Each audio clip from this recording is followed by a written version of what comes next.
বিভিন্ন আন্তর্জাতিক প্রতিবেদনে বলা হয় মিয়ানমারের সামরিক বাহিনী রাখাইন রাজ্যের অভ্যন্তরে বিমান হামলা চালিয়েছে। আর এই ঘটনার পর থেকে বাংলাদেশের টেকনাফ সীমান্ত এলাকায় নিরাপত্তা ব্যবস্থা কয়েকগুণ বাড়িয়ে দেওয়া হয়েছে। বিভিন্ন ভারতীয় গণমাধ্যমে ভারতকে মিয়ানমারের পক্ষে বিভিন্ন ধরনের কথা বলতে দেখা গেছে। তবে মূল ব্যাপারটা শুরু হয়েছে যখন পাকিস্তান বাংলাদেশের হয়ে একাধিক বিবৃতি দিয়েছে। আর এই ব্যাপারটি নিয়ে ভারতীয় গণমাধ্যমগুলোতে তুমুল আলোচনা শুরু হয়েছে। বিভিন্ন আন্তর্জাতিক প্রতিবেদনে বলা হয়েছে গত 2 দিন আগে বাংলাদেশের টেকনাফ সীমান্ত এলাকা থেকে ওপারে মায়ানমারের ইয়াক 130 মডেলের বেশ কয়েকটি যুদ্ধবিমান উঠতে দেখা গেছে।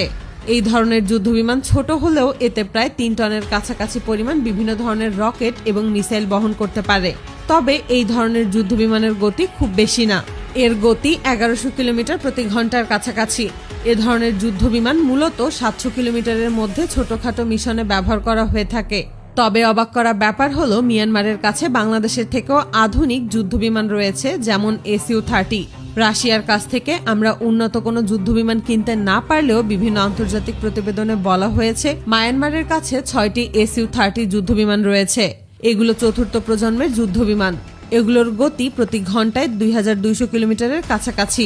এটি একটা মাল্টিরোল যুদ্ধবিমান, অর্থাৎ এই যুদ্ধবিমান দিয়ে একসাথে আকাশে, মাটিতে, এমনকি পানিতে যুদ্ধ চালিয়ে যাওয়া যায়।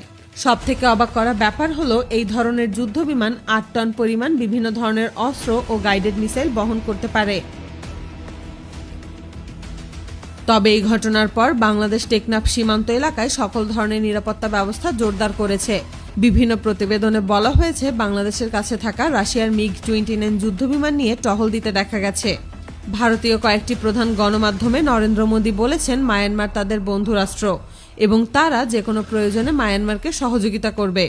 বিভিন্ন আন্তর্জাতিক প্রতিবেদনে বলা হয়েছে পাকিস্তান তাদের অত্যাধুনিক HQ-9BE সিরিজের এয়ার ডিফেন্স সিস্টেম বাংলাদেশের কাছে প্রয়োজনে বিনিময় চুক্তি করতে পারে। এই ধরনের এয়ার ডিফেন্স সিস্টেম মূলত পাকিস্তান নিজেই তৈরি করে থাকে। এগুলোতে চীনের টেকনোলজি ব্যবহার করা হয়েছে। এটি একটি গাড়ির উপর বসানো থাকে এবং সেখান থেকে মিসাইল উড়ে যায়। তবে আশ্চর্যের ব্যাপার হলো এই ধরনের মিসাইলের গতি প্রায় 4300 কিলোমিটার প্রতি ঘন্টার কাছাকাছি। এই লঞ্চারের সাথে অ্যারে রাডার সিস্টেম যুক্ত করা থাকে। এই ধরনের রাডার একই সাথে 100টির বেশি লক্ষ্যবস্তু ট্র্যাক করতে পারে। তবে বিভিন্ন প্রতিবেদনে বলা হয়েছে বাংলাদেশের কাছে ভারতের তৈরি আকাশ সিরিজের প্রতিরক্ষা ব্যবস্থা রয়েছে। এ ধরনের মিসাইলের গতি 2200 কিলোমিটার প্রতি ঘন্টার কাছাকাছি, কিন্তু এর রেঞ্জ খুবই কম।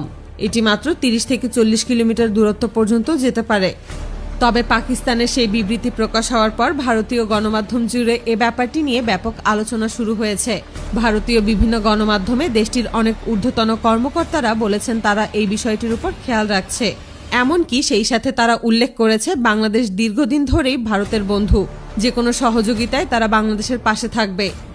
বাংলাদেশ চাইলে ভারতের সাথে সামরিক সহযোগিতার বিষয়টি বাড়াতে পারে বলেও বিভিন্ন প্রতিবেদনে উল্লেখ করা হয়েছে। তবে এ ব্যাপারে বাংলাদেশ সরকারের পক্ষ থেকে এখন পর্যন্ত কোনো বিবৃতি দেওয়া হয়নি। তবে টেকনাফ সীমান্ত এলাকায় নিরাপত্তা ব্যবস্থা কয়েকগুণ বাড়িয়ে দেওয়া হয়েছে। বাংলাদেশ এর আগেও পাকিস্তানের কাছ থেকে অত্যাধুনিক JF-17 যুদ্ধবিমান কিনেছে। এখন পাকিস্তানের কাছ থেকে উন্নত আকাশ প্রতিরক্ষা প্রযুক্তি কেনার বিষয়টি নিয়ে বেশ আলোচনা চলছে। তবে এ ব্যাপারে সরকারের পক্ষ থেকে এখন পর্যন্ত কোনো বিবৃতি দেওয়া হয়নি। দুই দেশের মধ্যে এই সামরিক সহযোগিতা কতদূর পর্যন্ত যায় এটা দেখার জন্য আমাদেরকে হয়তো আরও বেশ কিছুদিন অপেক্ষা করতে হবে।